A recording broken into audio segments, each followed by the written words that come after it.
Selamat datang kembali di channel YouTube Kisah Para Leluhur Nusantara. Pada kesempatan ini kami hendak memberitakan tentang Alap-alap Laut Kidul karya Hoping Hu bagian 25A. Hayo, mengaku saja.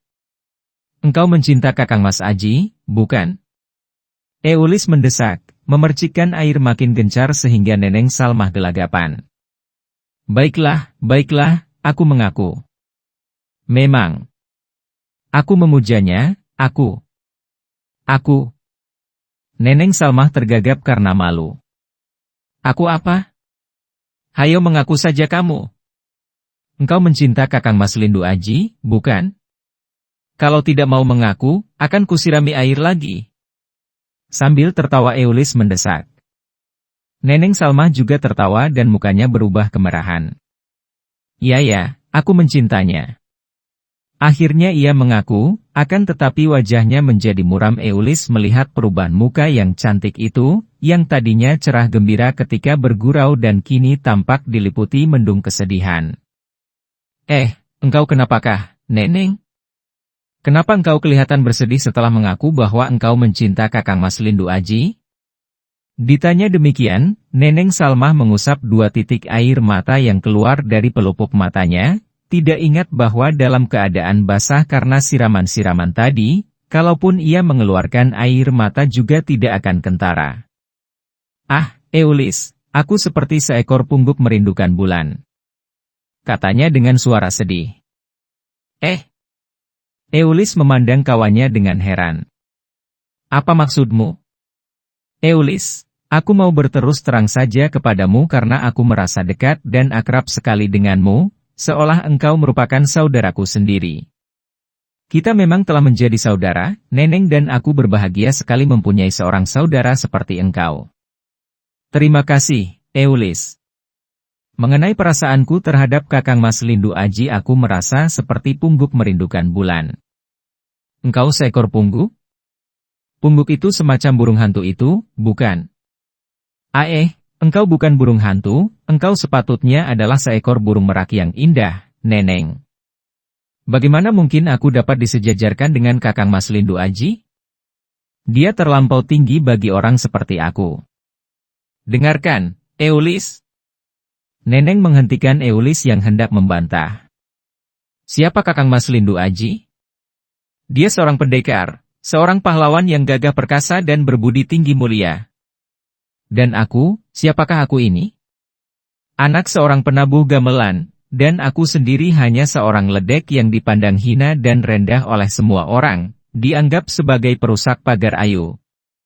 Bagaimana mungkin seorang seperti aku ini mengharapkan balasan cinta kasih seorang yang begitu tinggi martabatnya seperti Kakang Mas Lindu Aji? Wah, engkau menyeret dirimu sendiri serendah-rengahnya, Neneng. Kalau engkau menjadi waranggana, itu menandakan bahwa engkau seorang seniwati ahli bertembang dan menari. Kepandaian itu amat tinggi nilainya. Sekarang begini, coba kau jawab pertanyaanku, sejujurnya kalau memang engkau menganggap aku seperti saudara sendiri. Nah, aku bertanya kepadamu, apakah selama ini engkau pernah merusak pagar ayu? Pernah merayu dan mengadakan hubungan gelap dengan laki-laki? Baik yang belum beristri ataupun yang sudah berkeluarga. Hayo jawab sejujurnya walaupun aku sudah dapat menduganya. Neneng Salmah menggeleng kepalanya yang indah itu kuat-kuat. Demi Gusti Allah, Eulis. Tidak pernah aku melakukan perbuatan sehina itu. Semoga Gusti Allah selalu menjauhkan aku dari perbuatan rendah semacam itu. Bapakku selalu menemani aku kalau aku ditanggap. Dan selain aku sendiri tidak sudi berbuat seperti itu, Bapakku juga tentu akan melarang dan mencegahnya. Biarpun kami orang rendah dan miskin, namun kami masih menjaga kehormatan dan memiliki harga diri, Eulis. Tepat, memang demikian dugaanku. Lalu mengapa engkau menganggap dirimu begitu rendah? Apa pedulimu dengan persangkaan orang lain? Yang penting, Gusti Allah dan engkau sendiri mengetahui bahwa engkau tidak melakukan perbuatan hina itu. Sangkaan orang sedunia pun tidak ada urusannya denganmu. Yang jelas, engkau seorang gadis seniwati yang bersih dan terhormat, derajat dan martabatmu tidak lebih rendah daripada siapapun juga, dan tidak lebih rendah daripada Kakang Mas Lindu Aji. Ah, kalau saja semua orang memiliki pandangan dan pendapat seperti itu, Eulis.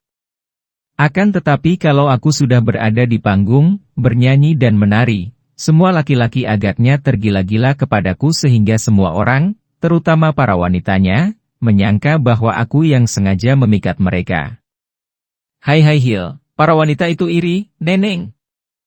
Terutama mereka yang pacarnya atau suaminya tergila-gila kepadamu.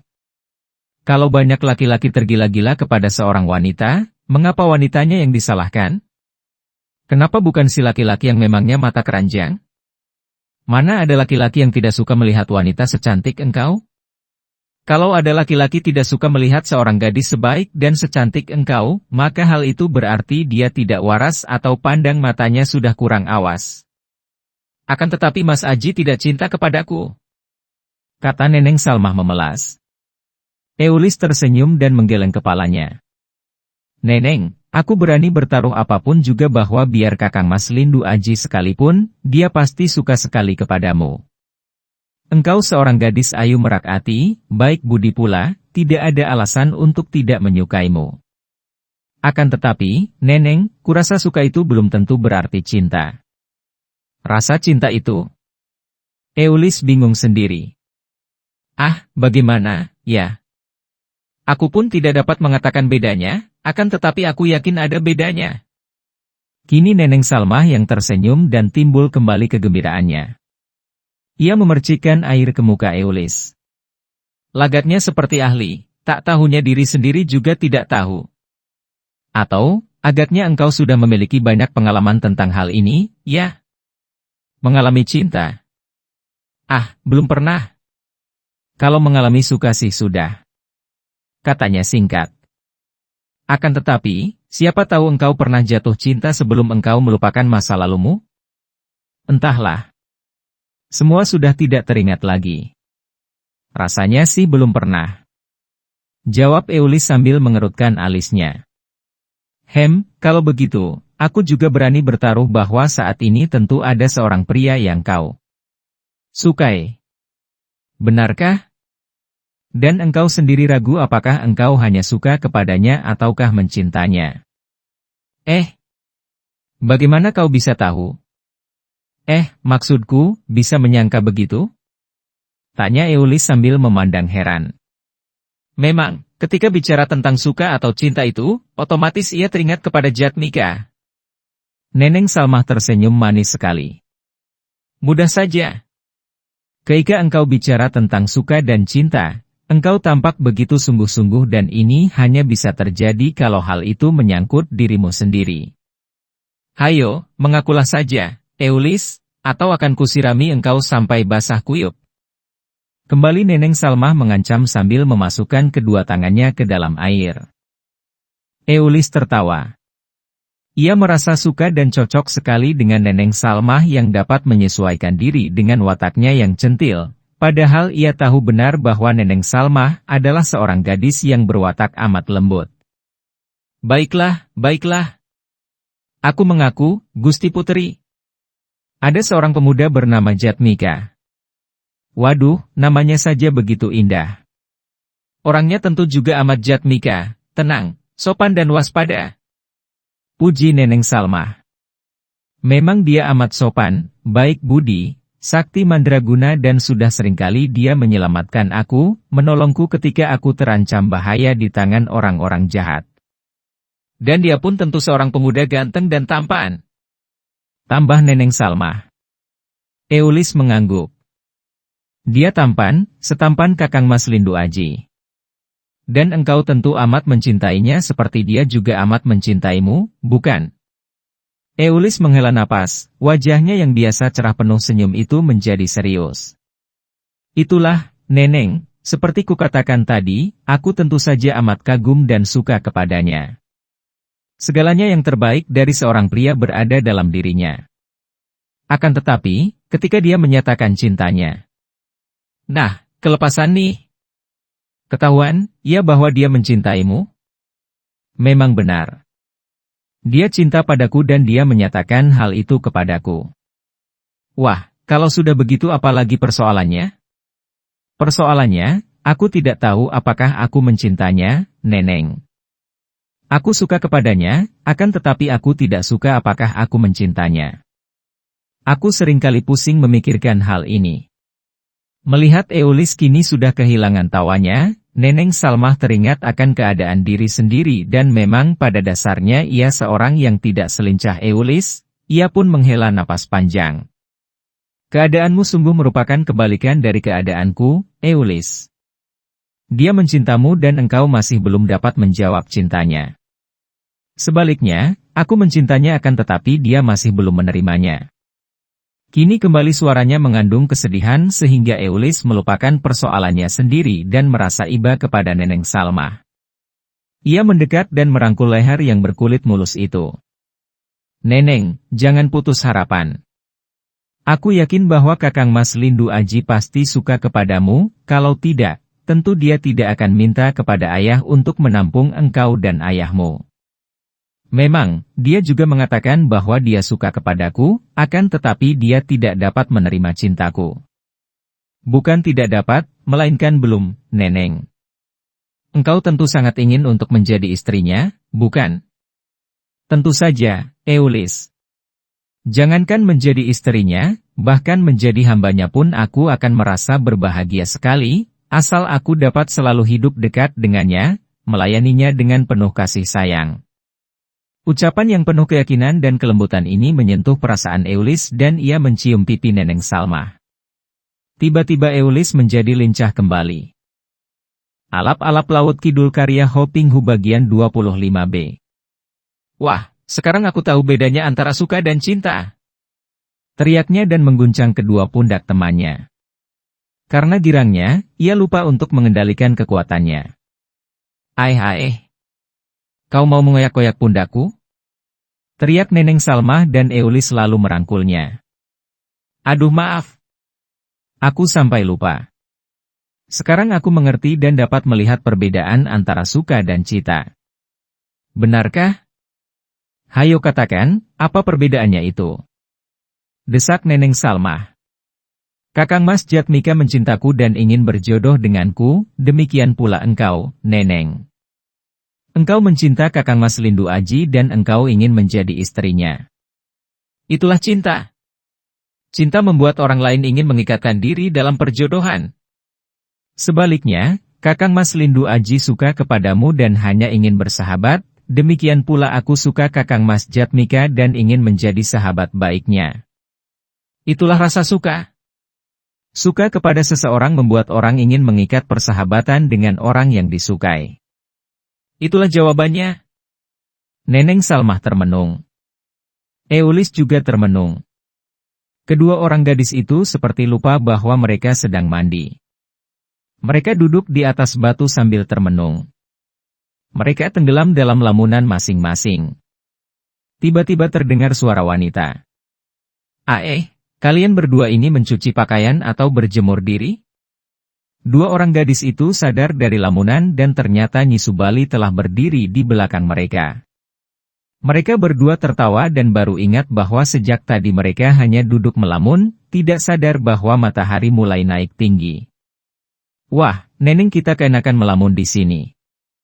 Bukankah hari ini engkau sudah berjanji akan mengajarkan sebuah tarian kepadaku?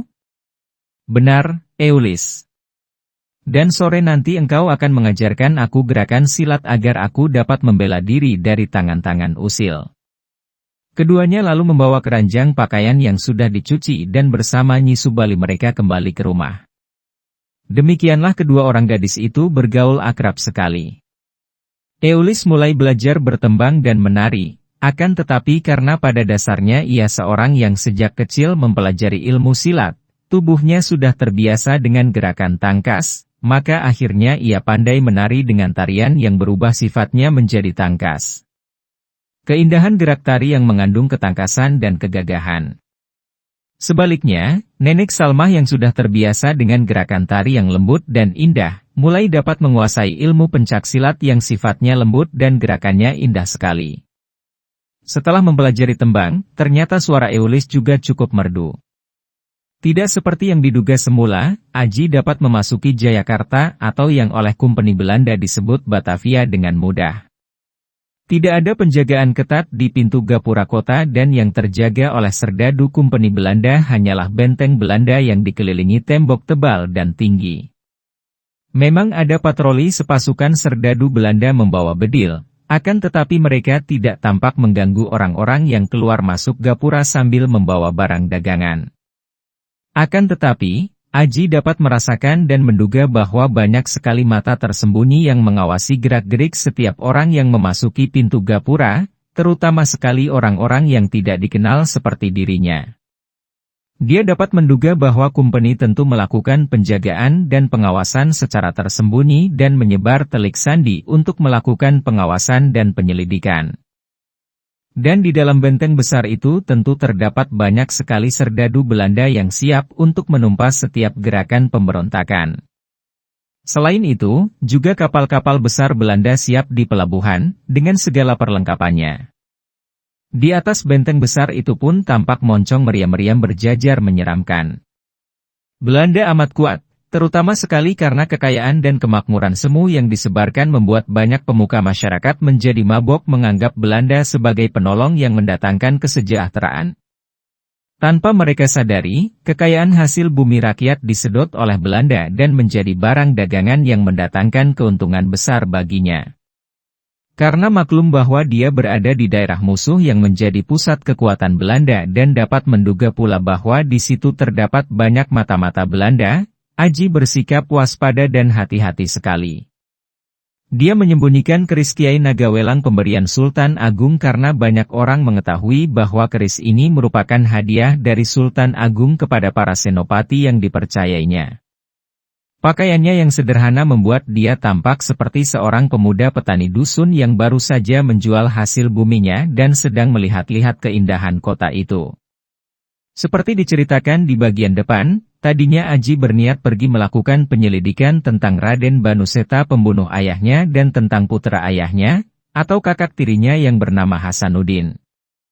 Kedua orang ini telah dijumpainya dalam perjalanannya. Juga tadinya dia hendak pergi ke Banten untuk mencari putra kandung Ki Tejobudi yang bernama Sudrajat, dan orang ini pun sudah dijumpainya, bahkan Ki Sudrajat meninggal dunia dalam rangkulannya.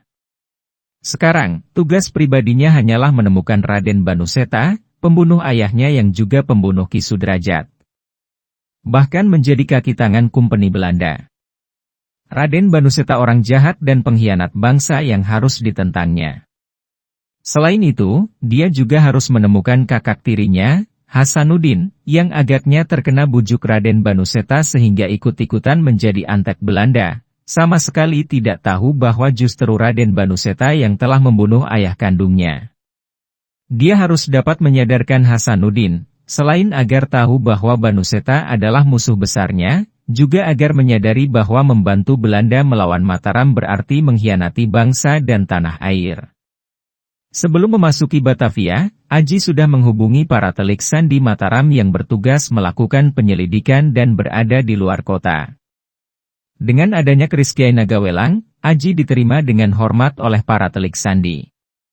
Dari mereka dia tahu bahwa para tokoh pengkhianat yang menjadi antek Kompeni Belanda kini telah berkumpul di Batavia, di antara mereka adalah nama-nama yang sudah dikenalnya dengan baik, seperti Raden Banuseta, Nyi Maya Dewi, Ki Harya Bakawulung, Kiai Sidi Kawasa, Aki Somad, Ki Warga dan masih banyak lagi.